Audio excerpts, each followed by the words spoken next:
点鼻薬を買いに向かっているそこのあなた、ちょっと待って。点鼻薬の使い分け紹介しているよ。続き行ってみよう。抗ヒスタミン薬。点鼻で代表的なのはクロルフェニラミンマレイン酸。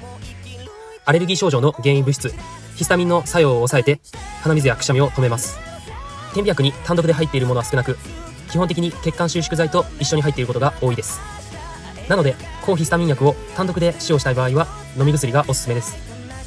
ナシビン M スプレーは血管収縮剤のみ、ナシビンメディはそれに加えて抗ヒスタミン薬が入っているよ。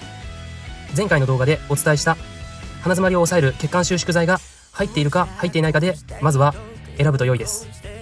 血管収縮剤が入っているものは鼻詰まりがひどい時だけの使用に留めておいてください。